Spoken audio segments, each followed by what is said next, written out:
Good morning. Today is the 13th day of Tevet, the 25th of December, and we are on the second reading of Vayechi, the last parsha, the last Torah portion of the book of Genesis. And there's a lot of blessings going on in this parsha, especially at the end, but here in the second reading we already have one blessing. And this blessing is from Jacob to Joseph's two sons. The whole story of how Joseph became like a patriarch or a semi-patriarch but himself is interesting, but we're not going to get into it. Just mentioned that none of the other tribes had their sons become tribes. But in this case, Joseph's two sons, Ephraim and Manasseh, they become like Reuben and Shimon, and that's actually in the first reading. I do want to mention this because there's a very important principle that we learn from it. The verse reads, excuse me, the verse reads,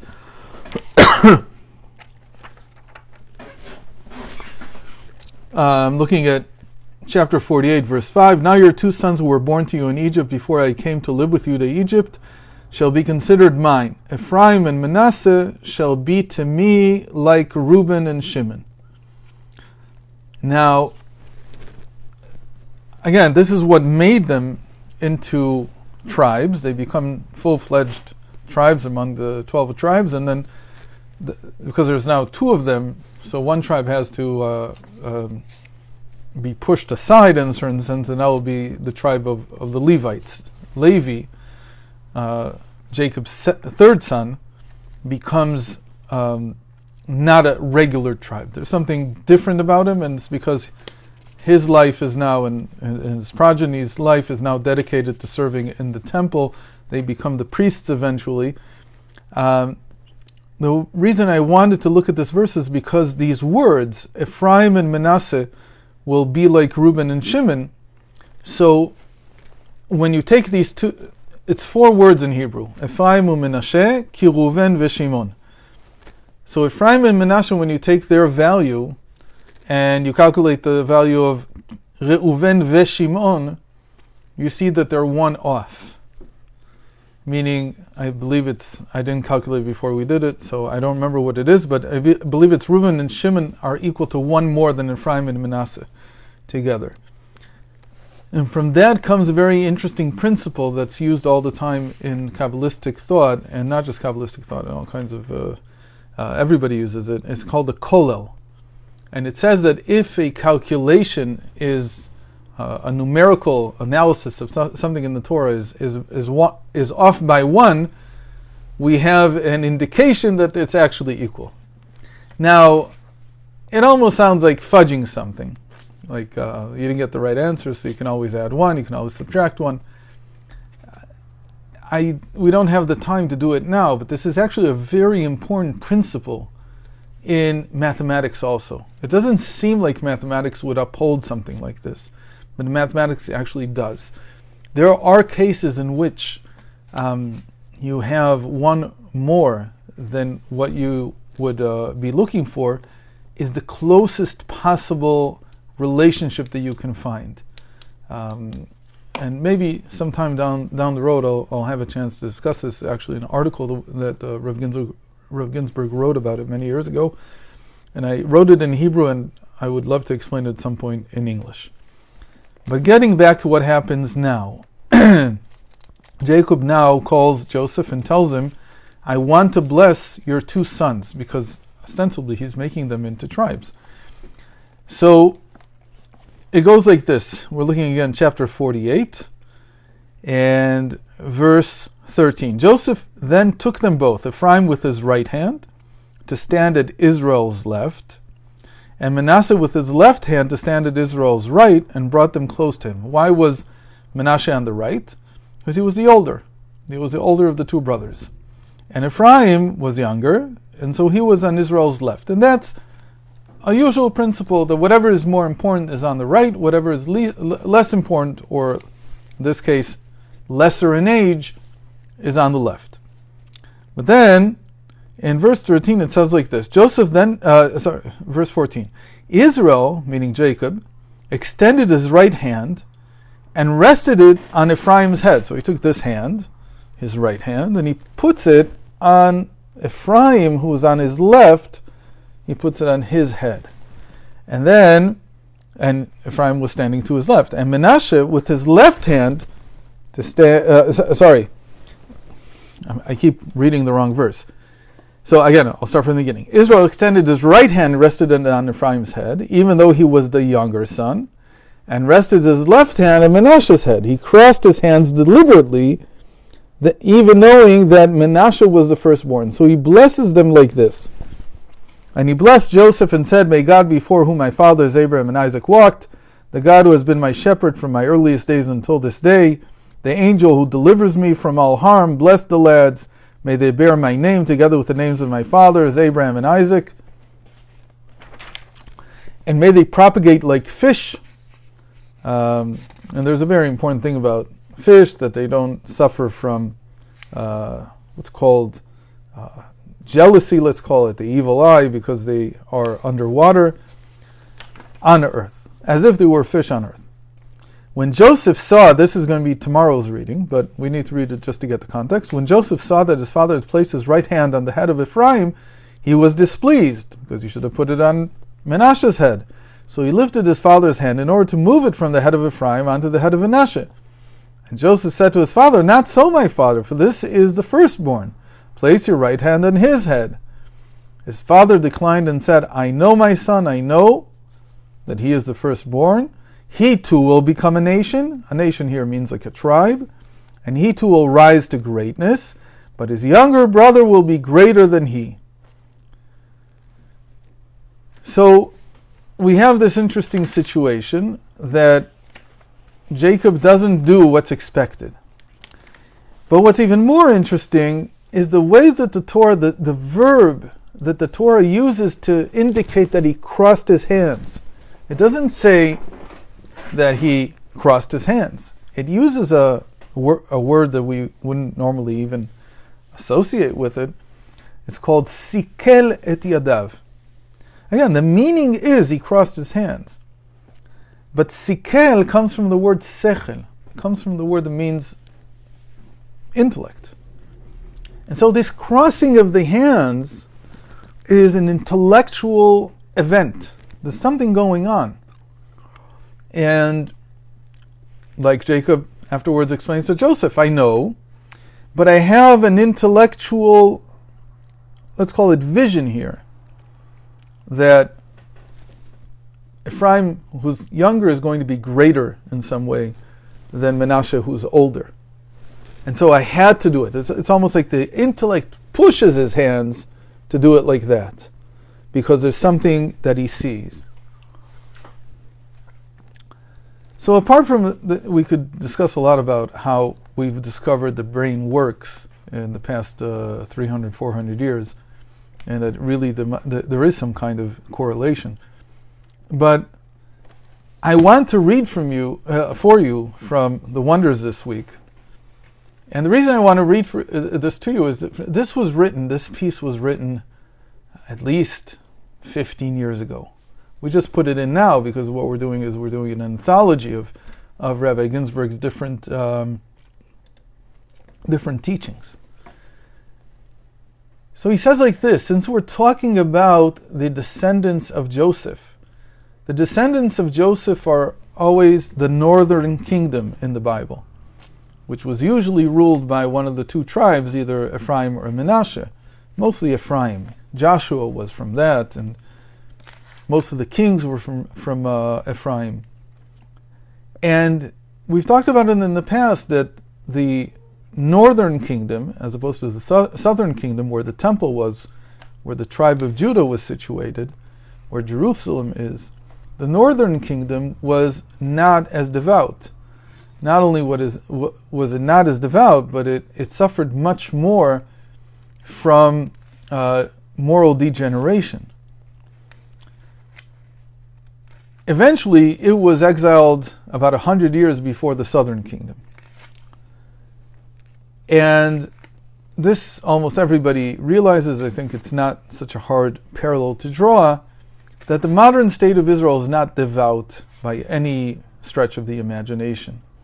In fact, Zionism as a political movement was meant by those who founded it to replace the devout following of the Torah's commandments. It was meant to create a new identification of what a Jew is, which is a very problematic thing in and of itself, but still, the act of coming back to the land of Israel is looked at by almost everyone as very important and symbolic and so on. And so we have this interesting state of affairs where today the modern state of Israel is like the northern kingdom. Even though it controls the area, let's say, of Jerusalem, it has no intent and no interest, and in fact the opposite, of building a temple, for instance. And even though Israel's population by and far is very traditional, the state itself is very secular. So we have this interesting state of affairs. So when you cross your hands, what are you actually doing? So you're taking loving kindness, which is the right hand, and you're putting it on the left. It's reaching down, because remember, they were before him, they were kneeling before him at his knees, and so he's putting his right hand on his left foot. So that means taking loving kindness and putting it on acknowledgement, on hod. And he's taking his left hand, which is his might, and he's pushing it down on his right side, meaning on his victory, on his netzach, his 2 feet. What does this mean? It means, and this is the way that Rev Ginsburg has built his approach to dealing with or reacting to how the state of Israel acts, and I'll just read it to you. In general, our approach has always been to encourage and nurture the good things, but to criticize those that are negative. Applying this in particular in practice means that we should embrace and love mainly those elements of the state of Israel that have points of Judaism, but criticize and try to reject those elements or foreign spirits that do not. With our right hand, we embrace all that is related to the sphere of acknowledgement, the hod. Hod is the root from which the word Jew actually comes from, Yehudi.